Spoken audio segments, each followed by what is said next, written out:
Un placer estar aquí nuevamente con todos ustedes. Me presento, antes que nada, mi nombre es Matías Espinel, soy de Montevideo, nací, crecí ahí y luego a los 20 años tuve la oportunidad de ir a Estados Unidos a estudiar a una universidad cristiana y ahí conocí a mi esposa, Christine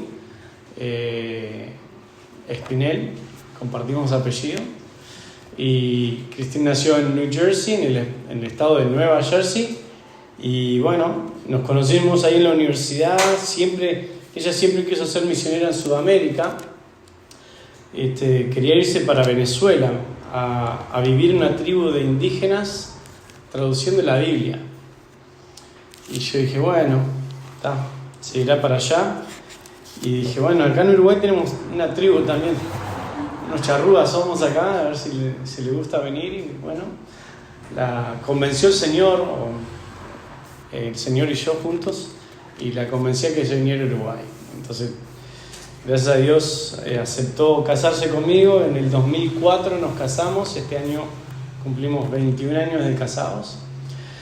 Parece que tenemos 21 años los dos, o sea que ustedes dirán, pero ¿cómo hicieron para...? No, mentira. Pero increíble, ya 21 años, y nos dio 4 hijos el Señor: David Misael, que ya tiene 14, después está Sofía de 12, Emma de 10 y Megan de 7, casi 8. Muy bien, pero bueno, esa es nuestra familia. Gracias por recibirnos nuevamente. Les invito a abrir sus Biblias ahí a vamos a 1 Corintios primero y luego vamos a ir a Romanos. Hace unos días estuvimos celebrando la Pascua, no solamente la muerte, sino la resurrección de nuestro Señor Jesucristo, en ese domingo de Pascua, o domingo de resurrección que se llama. Y obviamente celebramos que Cristo resucitó, que Cristo vive y que nosotros tenemos un Salvador vivo que prometió que volverá, que vendrá a reinar a esta tierra y reinaremos con Él. Y nos gozamos en esa realidad. Pero también hay una realidad de lo que hizo la resurrección para nosotros los creyentes. Y es una verdad que es muy importante y necesitamos tenerla presente cada día en nuestras vidas, lo que hizo la resurrección por ti y por mí. Entonces vamos a empezar leyendo un pasaje y luego vamos a ir a otros 2. O sea que va a ser un mensaje medio raro. Generalmente yo me quedo en un pasaje nada más y estudiamos solo ese pasaje. Hoy va a ser diferente. Vamos a leer del 1 Corintios 15. Vamos a leer del versículo 12 al 22. 1 Corintios 15, 12 dice: pero si se predica de Cristo que resucitó de los muertos, ¿cómo dicen algunos entre vosotros que no hay resurrección de muertos? Porque si no hay resurrección de muertos, tampoco Cristo resucitó. Y si Cristo no resucitó, vana es entonces nuestra predicación, vana es también vuestra fe. Y somos hallados falsos testigos de Dios, porque hemos testificado de Dios que Él resucitó a Cristo, al cual no resucitó, si en verdad los muertos no resucitan. Porque si los muertos no resucitan, tampoco Cristo resucitó, y si Cristo no resucitó, vuestra fe es vana, aún estáis en vuestros pecados. Entonces, también los que durmieron en Cristo perecieron. Si en esta vida solamente esperamos en Cristo, somos los más dignos de conmiseración o de lástima de todos los hombres. Mas ahora Cristo ha resucitado de los muertos. Primicias de los que durmieron es hecho. Porque por cuanto la muerte entró por un hombre, también por un hombre la resurrección de los muertos. porque así como en Adán todos mueren, también en Cristo todos serán vivificados. Vamos a orar, pedir la guía y ayuda del Señor. Padre, al estar hablando de esta doctrina, de esta enseñanza bíblica tan fundamental para la fe cristiana, te rogamos de tu ayuda, te rogamos de tu gracia en este momento. Sabemos que el diablo va a intentar distraernos, va a tratar de traer pensamientos a nuestra mente que nos quiten de este tiempo en tu palabra, pero rogamos que tú nos ayudes, nos des de tu gracia para poder no solamente escuchar, sino tener corazones abiertos, dispuestos a obedecer lo que ella nos enseña y tener un corazón sumiso y humilde ante ti. Pedimos tu bendición ahora en el nombre de Cristo Jesús. Amén. Amén. Si Cristo no resucitó, ¿qué dice este pasaje que recién leímos? Vuestra fe es vana. Una fe ilusoria, falsa o inútil. Tu fe es vana si Cristo no resucitó. Y miren el versículo 17, al final. No solamente que tu fe es vana si Cristo no resucitó, aún estáis en vuestros pecados. ¿Qué significa estar en vuestros pecados? ¿Qué nos dice ahí Pablo? El diablo va a usar esto para distraernos a todos, ¿no? Vamos a estar todo el rato así, pero no le presten atención.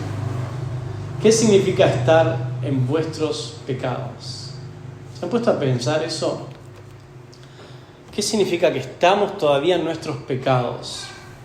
En realidad no estamos más en nuestros pecados. ¿Por qué? Porque Cristo resucitó.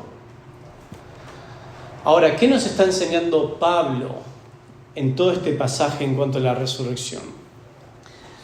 Nos está diciendo una cosa, que tú y yo podemos en nuestra vida no estar bajo el control y el poder del pecado.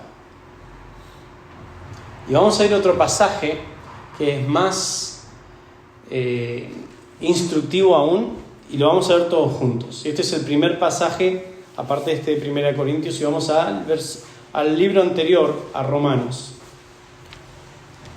En Romanos 6, Pablo está hablándonos de esto del pecado. Pero en este pasaje que vamos a ver de Romanos 6, Pablo explica el problema del creyente con el pecado. Si Cristo, al resucitar, nos da el poder para o la realidad de no estar más en nuestros pecados, de acuerdo a la palabra, Él ya venció el pecado. ¿Por qué es que tú y yo continuamos pecando? ¿Cuántos de ustedes acá dicen, me encantaría no pecar más, ningún otro día de mi vida, estar en perfecta comunión con el Padre, sin nunca decir nada malo, sin nunca hacer nada incorrecto y sin nunca pensar nada incorrecto y hacer todo lo que el Señor me manda? Bueno, el creyente sincero va a decir, amén, es lo que más quiero. Vamos a ver por qué tú y yo, a pesar de no querer pecar, continuamos pecando. Y a pesar de que ya no estamos en nuestros pecados, de acuerdo a 1 Corintios 15, continuamos pecando. ¿Por qué hacemos esto? ¿Cómo podemos tener victoria sobre el pecado? ¿Cómo podemos llegar a ese punto de no permitir que el pecado nos controle o tenga poder sobre nosotros? Bueno, vamos a ver diferentes realidades en cuanto a estas preguntas. Como ya dijimos, el creyente peca aun cuando en su corazón se propone no hacerlo. y desea no hacerlo. Si nosotros pudiéramos hacer esto, levantarnos cada mañana, como un profesor en la universidad a mí me enseñó, de usar ese pasaje que dice el requisito para los discípulos, que dijo Cristo. ¿Se acuerdan? Había 3 requisitos que Cristo decía: el que quiere ser mi discípulo haga estas 3 cosas. ¿Se acuerdan qué decía Cristo? Empezaba diciendo, ¿alguien sabe? Niéguese a sí mismo, tome su cruz, ¿cuándo? Cada día, y sígueme. Estos son los requisitos. ¿Querés ser un discípulo de Cristo? Niégate a ti mismo, toma tu cruz cada día y síguelo. Tenía un profesor que nos enseñó diciendo: esta es la oración del creyente cada mañana. Cada vez que abrís los ojos, lo primero que tenés que orar es esto: Señor, hoy ayúdame a negarme a mí mismo, ayúdame a tomar mi cruz el día de hoy, y eso es otra explicación. Y tercero, Señor, ayúdame a seguirte el día de hoy en obediencia. Entonces él decía, antes de poner los pies en el piso, ora eso y que ese sea tu deseo para ese día. Pero si tú y yo oramos eso cada día, ¿cuánto tiempo vas a demorar antes de pecar? ¿Cuánto tiempo va a pasar hasta que cometas el primer pecado? Pensalo en tu mente, no lo contestes, pero ¿cuánto va a pasar? Y quizás unos minutos, que ya tuviste un pensamiento incorrecto, que hiciste algo que Dios te dice que no hagas, o que no hiciste algo que Dios te dice que hagas. Entonces nos sentimos como esa, quiero no pecar, quiero tener esa relación con Dios de no pecar, pero al mismo tiempo vivo en esta situación. Bueno, Pablo va a hablar de esta situación. Vamos a leer Romanos 6 y vamos a demorar un ratito acá, o sea que sigamos el pensamiento. Vamos a leer los primeros 2 versículos que dice así: ¿qué pues diremos? ¿Perseveraremos en el pecado para que la gracia abunde? ¿Por qué dice esto Pablo? Porque en el capítulo anterior, dice en el versículo 20, pero la ley se introdujo para que el pecado abundase, mas cuando el pecado abundó, sobreabundó la gracia, dice Pablo. Cuando había mucho pecado, había aún mucha más gracia, que era capaz de perdonarlos. Entonces, ¿para qué? Así como el pecado reinó para muerte, así también la gracia reine por la justicia para vida eterna mediante Jesucristo, Señor nuestro. Entonces ahora uno dice, wow, sí, tengo mucho pecado en mi vida, pero Dios me da mucha más gracia. ¿Cuál es la respuesta de una persona carnal?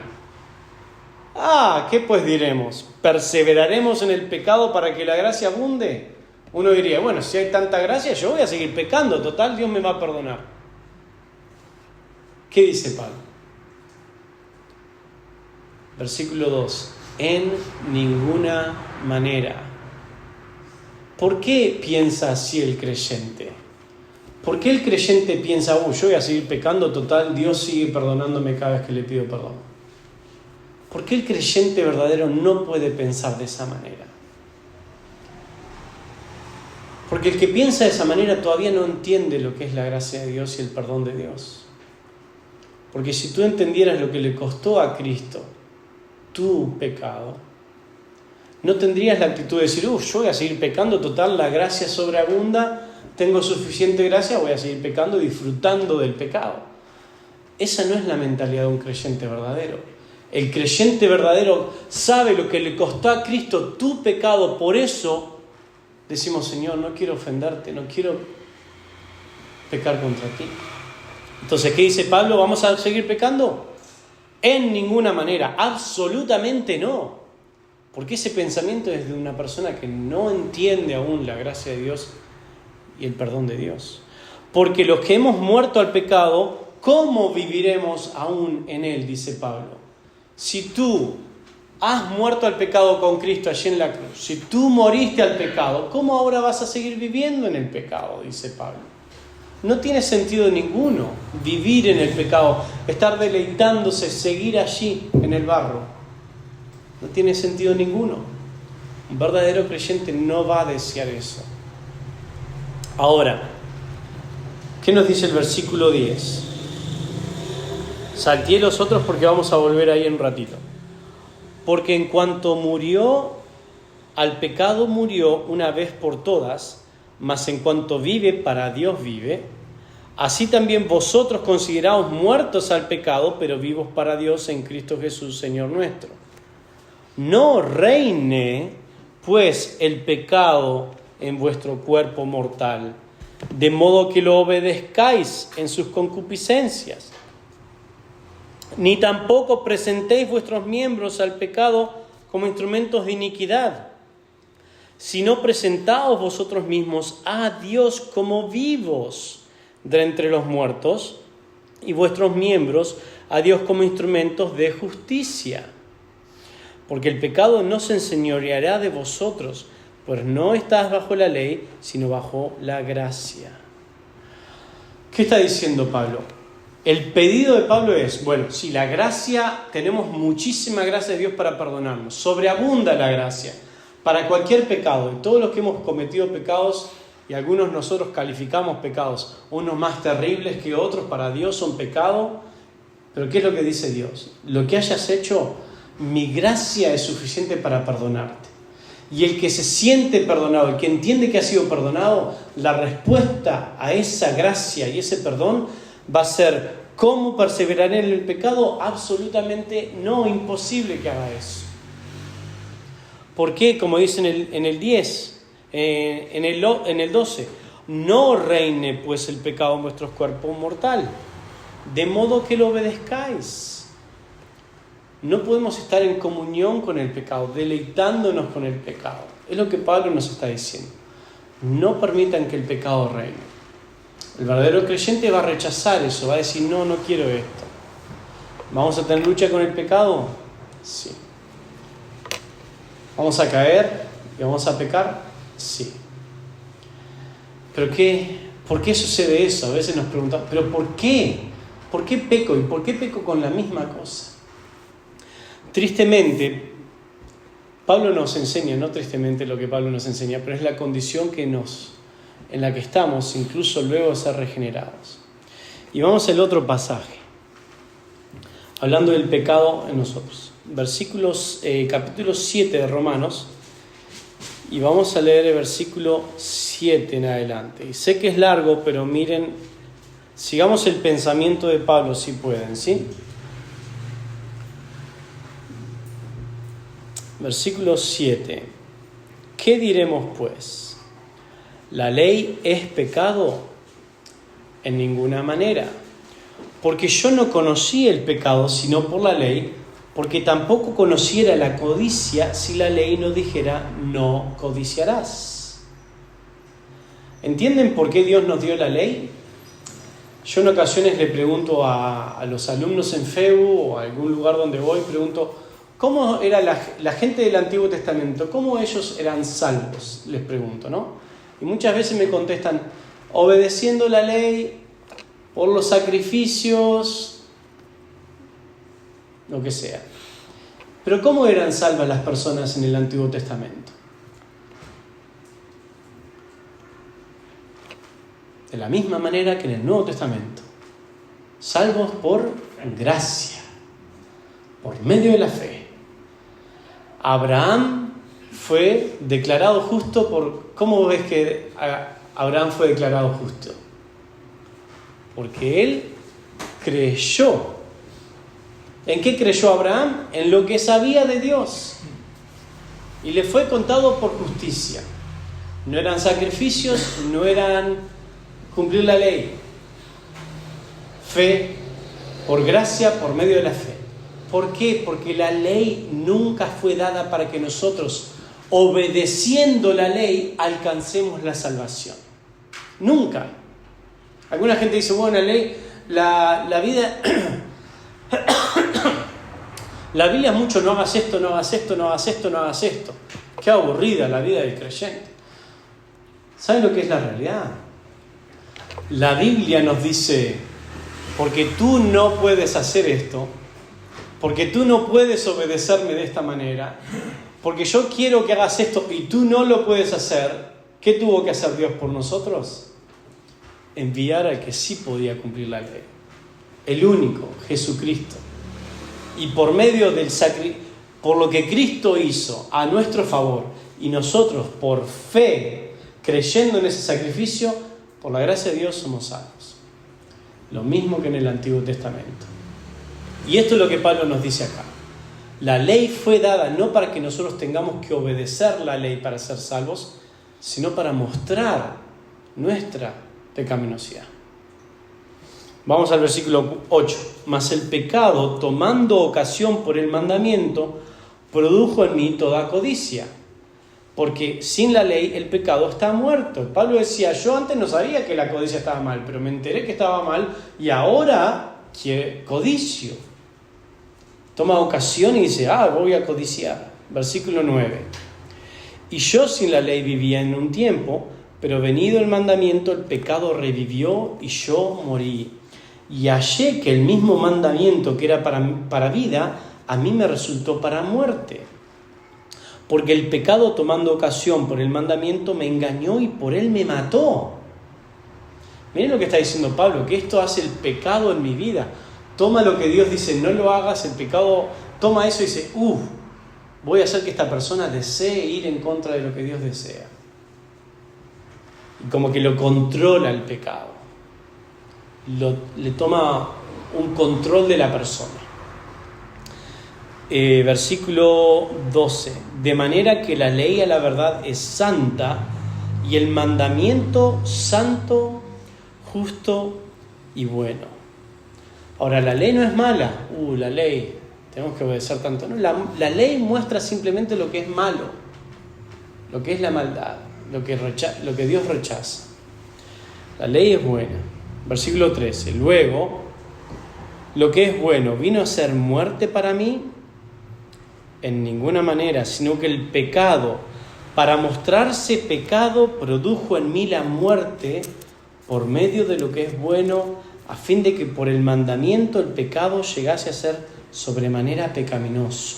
Es todo un conflicto que Pablo está teniendo con la ley y el pecado que lo está controlando y lo quiere controlar y que vaya siempre en contra de Dios.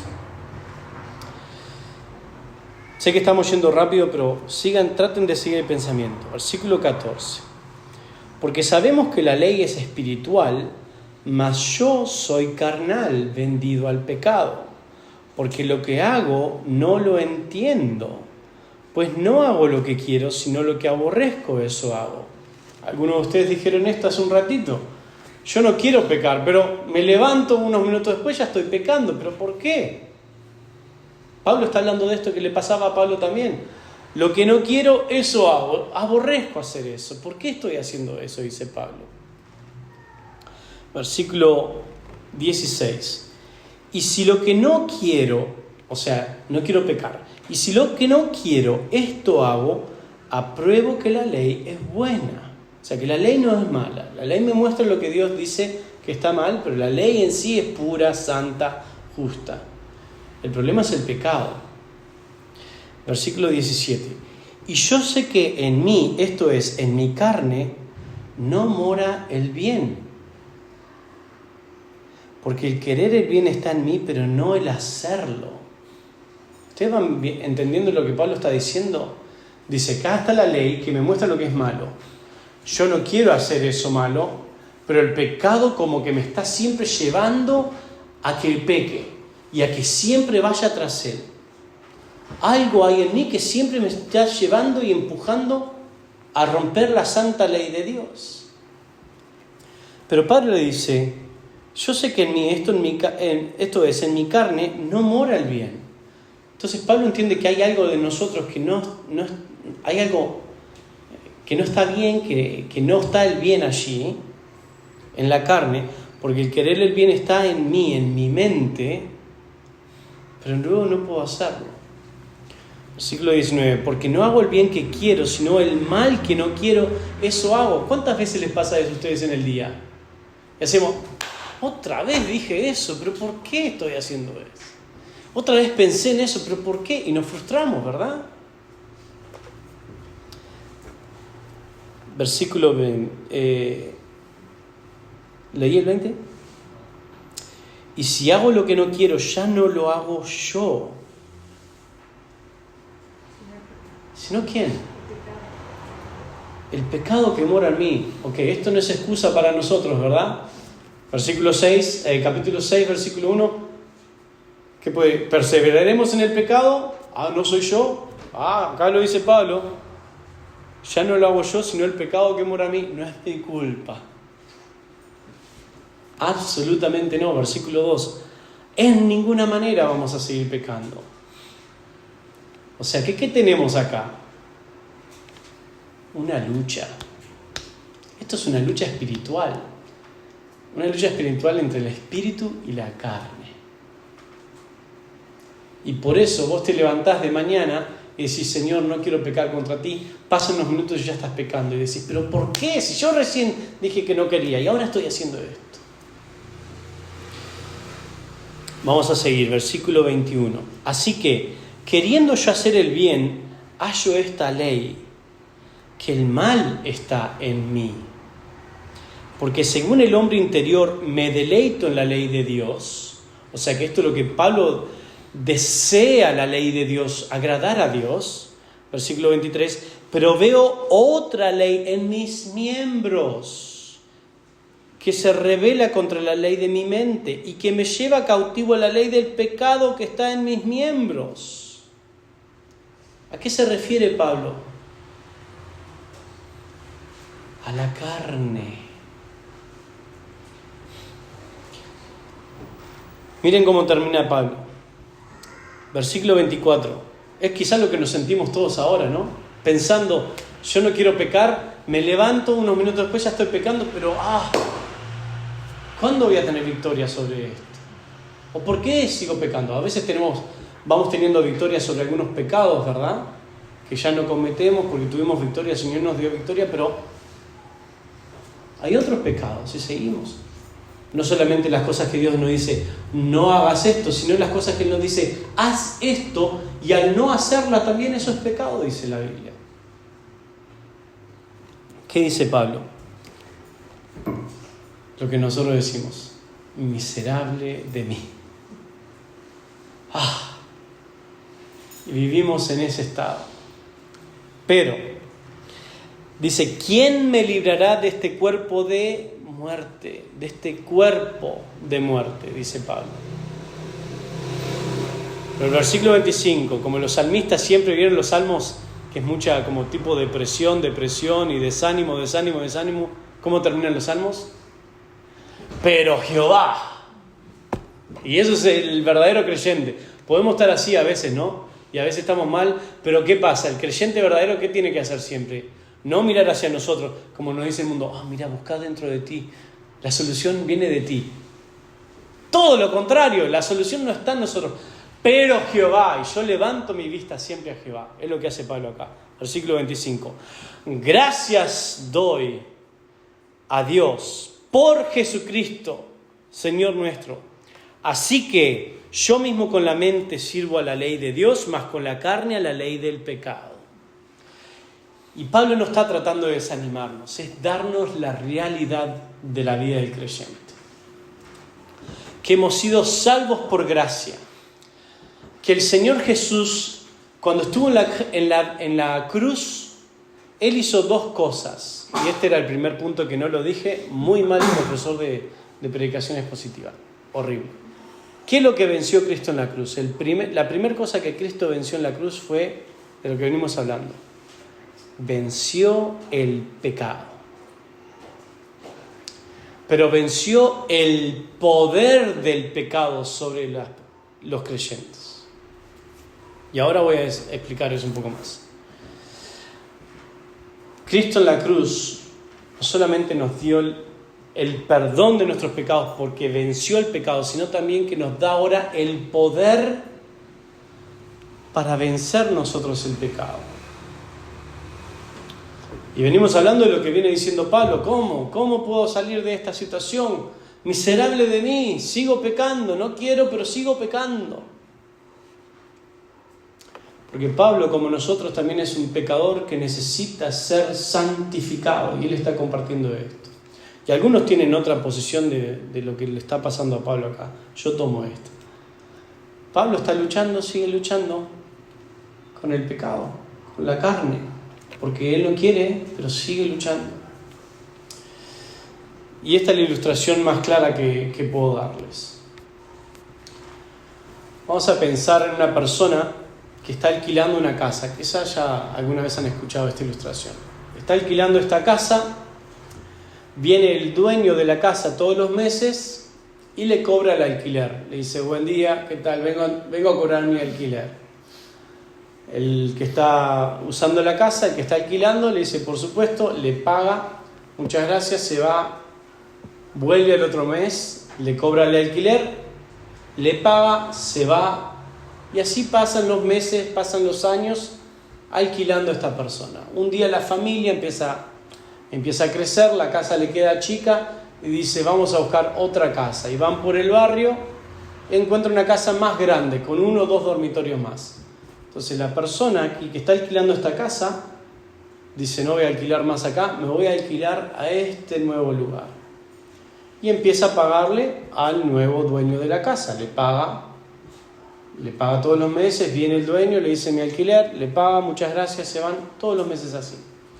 Un día, el dueño de esta casa, la casa anterior, viene a la nueva casa, le dice, hace tiempo no nos vemos y quería que me pagaras el alquiler, porque hace tiempo que no me pagás. Dice, ¿qué? Sí, ¿te acordás cómo vos antes me pagabas el alquiler todos los meses? Ahora me acordé de vos y vine que quiero que me pagues el alquiler. No te voy a pagar el alquiler. ¿Por qué? Pues yo no estoy alquilando más tu casa. Vos ya no sos más mi amo, mi señor. Yo ahora tengo un señor nuevo, acá un amo nuevo al cual le pago a él. Yo no te debo nada a vos. Sí, pero ¿te acordás lo bien que la pasábamos antes? Yo te visitaba todos los meses. No. Eso está atrás. Yo no te pago más a vos, yo tengo un nuevo señor ahora. Y eso es lo que el pecado hace cada vez que te golpea la puerta. Cada vez que el pecado viene y te dice, vení, servíme a mí. Y nosotros tenemos la victoria ya en Cristo sobre el pecado.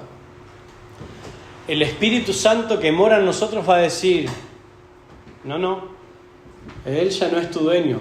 Cristo venció el pecado, tú ahora tienes un nuevo dueño, no tienes que servirle más a Él.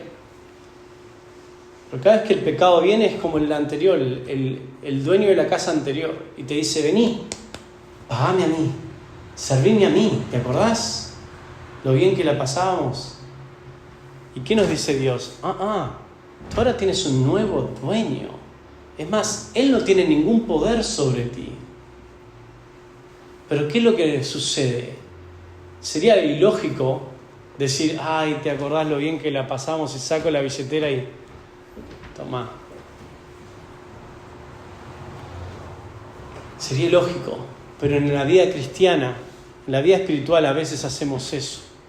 Y el pecado viene que ya no tiene autoridad sobre nosotros, porque antes cuando estábamos sin Cristo, aunque quisiéramos no pecar, pecábamos, porque era nuestro dueño, nuestro Señor. Pero ahora tenemos un nuevo Señor, un nuevo amo. El Espíritu Santo nos controla. Y no necesitamos seguir pagándole al dueño anterior. Pero esto es lo que Pablo está hablando acá. ¿Por qué es que a veces sacamos la billetera y le pagamos al dueño anterior?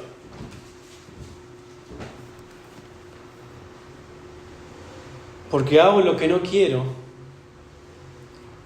y ya no lo hago yo, no lo hace mi mente. Yo lo hago, pero no soy yo, sino el pecado que mora en mí. ¿Y a qué se refiere Pablo allí? A nuestro dueño anterior, lo que nos controlaba antes, no el pecado, sino que teníamos, no es el dueño anterior, lo dije mal, lo que todavía conservamos, que teníamos cuando servíamos al otro amo, que todavía lo tenemos a pesar de tener un nuevo dueño. Y eso es la carne. Vivimos en este cuerpo de muerte. Y que tristemente nos lleva siempre a nuestro amo anterior y nos lleva a ir en contra del Espíritu. Nos dice, ¿te acordás? El amo anterior, el pecado que le servías. Vamos de vuelta allá. Es nuestra carne, nuestros miembros, dice Pablo, que nos quieren llevar a pecar e ir en contra del Espíritu. Ahora, ¿qué sucede? Nosotros no podemos decir, yo no puedo hacer nada contra esto. Todo lo contrario. Nosotros tenemos que pedir la ayuda de nuestro nuevo amo, el Espíritu, para luchar y no ir a servir a nuestro viejo amo anterior. Luchar contra la carne. No podemos tirar la toalla y decir, no hay victoria. Pablo dice, no, miserable de mí, ¿qué voy a hacer? ¿Perseveraremos en el pecado? Absolutamente no. Es una lucha constante. Por eso algunos cristianos que tienen la actitud de, yo hace años estoy en la iglesia, hace años soy cristiano, ya estoy bien. Constante lucha contra el pecado.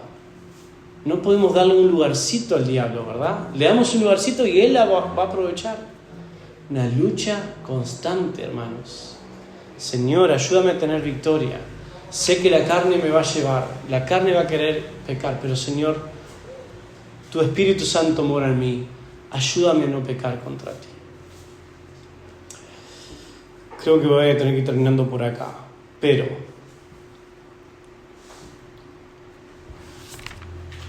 vamos a un pasaje más. Y va a ser solo estos dos. Quiero que pensemos en la persona que nunca pecó. Nuestro Señor Jesucristo. ¿Y cómo hizo Cristo para no pecar? ¿Cómo es que Cristo no pecó? ¿Han pensado? Le voy a decir algo. Si ustedes dicen no pecó porque era Dios, creo que es verdad, pero le falta algo a esa declaración. Y vamos al versículo que nos enseña cómo Cristo no pecó. Y está allí en Lucas 4.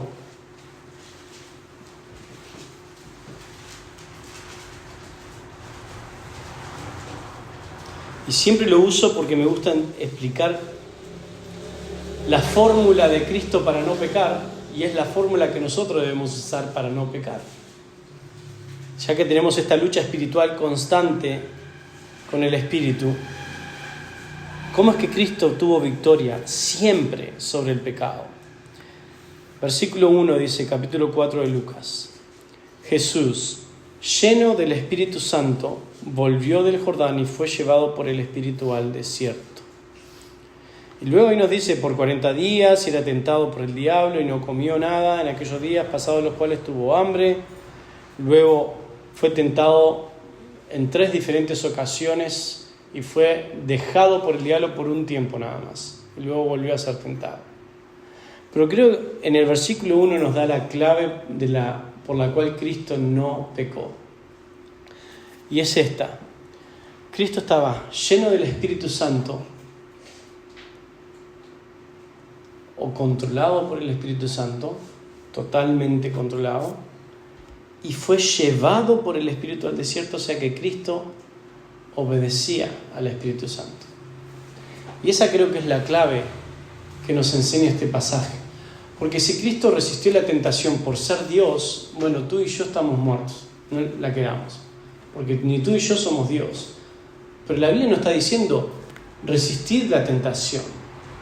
No perseveraremos en el pecado. Huid de la tentación. Nos está dando indicaciones para no pecar contra Dios. Nos da indicaciones de no servir a nuestro viejo amo. Ahora tenés un amo nuevo. Obviamente Cristo no tenía la naturaleza pecaminosa que nosotros sí tenemos, ¿okay? Pero Él nos dio la clave para tener victoria. Lleno del Espíritu Santo. Y yo siempre digo que la llenura del Espíritu Santo sucede en el momento de la salvación. ¿Cuándo somos llenos del Espíritu Santo? En el momento en que somos salvos. ¿Por qué? Porque en ese momento el Espíritu Santo viene a morar en nosotros. No viene a morar el 10% o el 20% del Espíritu Santo o el 50% después te va llenando de a poco. No. El 100% del Espíritu Santo mora en nosotros. Y mucha gente dice, Señor, dame más de tu Espíritu. Ya tenés todo el Espíritu que necesitas. Lo que necesitas orar es, Señor, toma más de mi vida. No dame más de tu Espíritu, Dios. Te doy más de mi vida. ¿Para qué? Para que tú controles mi vida. Y cuando queremos más control, que el Señor nos ayude, es porque no le estamos dando control de ciertas áreas de nuestra vida. Ahora, lleno del Espíritu Santo y fue llevado por el desierto. Cada vez que el Espíritu Santo lo guiaba a Cristo a hacer algo, Cristo siempre decía sí. Siempre obedeció. ¿Vamos a la cruz? Sí. Y obedeció siempre. Entonces, cuando Pablo habla de esta lucha que él tiene espiritual con la carne, es porque en realidad tenemos dos voces constantemente en nuestra mente. Una que es la carne, que nos dice serví a tu amo anterior, y una que es el Espíritu, nos dice serví a tu nuevo amo. No tenés que servir a la carne anterior, pero a veces queremos y decimos, sí, pero ¿te acordás de aquellos momentos? No necesitas. Este amo ya no tiene poder sobre ti. Tenés un nuevo amo, un nuevo Señor. Y nosotros le debemos servir a Él. El Señor nos manda, nos indica de no pecar, de no seguir pecando, no deleitarnos en el pecado. Ahora sabemos lo que dice Pablo y lo entendemos porque todos lo sufrimos, esta idea de continuar pecando aún cuando no queremos hacerlo. ¿Por qué? Porque hay una lucha interna. Y esta lucha interna, mientras estemos en este cuerpo de muerte, vamos a seguir luchando. Entonces no es para desanimarnos, sino es para animarnos a estar alertas pero constantemente suplicando la ayuda del Señor para tener victoria sobre el pecado. El Señor nos va a dar la victoria, nos va a ayudar. ¿Vamos a caer? Tristemente sí. ¿Vamos a seguir pecando? Tristemente sí. Pero no dejemos que el pecado more en nuestras vidas. Tengamos cuentas cortitas con Dios, ¿verdad? Algo sucede, Señor, inmediatamente. Perdóname, arregla cuentas con el Señor. Y que el Señor nos dé la victoria, que nos ayude. Pablo entendía la lucha espiritual que todos tenemos, pero no tiramos la toalla, sino que nos aferramos aún más a Cristo, pidiendo ayuda, que Él está dispuesto a ayudarnos si quiere darnos la victoria. Vamos a orar. Padre, sabemos que en nuestra carne somos débiles, el Espíritu sin duda está dispuesto, pero entendemos que de nosotros no sale esta voluntad de obedecerte. Pero qué bueno, gracias a Dios por Jesucristo. Gracias a Dios por el Espíritu Santo que mora en nosotros, que nos guía y nos dirige y nos ayuda. Sabemos, Padre, que cuando dependemos de nosotros es que caemos. Cuando dependemos de nuestras fuerzas es que vamos en contra de tu voluntad y pecamos contra ti. Padre, sabemos que tú tienes planes hermosos para cada uno de nosotros, para vivir en santidad, y queremos esa santidad. Sabemos que la lucha va a estar siempre allí y queremos rogar de tu ayuda y cómo no desear cada día vivir, caminar más cerca de ti. Gracias aún como Pablo, un hombre que seguramente vivió una vida de santidad por lo que vemos de su vida, Padre, pero también luchaba en estas áreas. Y entendía que esta lucha que él tenía también la tenían otros creyentes. Por eso rogamos de tu ayuda. Bendícenos, Señor. Anímanos en el hecho de que tú estás con nosotros. Aún en medio de la lucha, tú estás a nuestro lado queriendo ayudarnos y guiarnos. Quédate ahora en medio nuestro en el nombre de Jesús. Amén.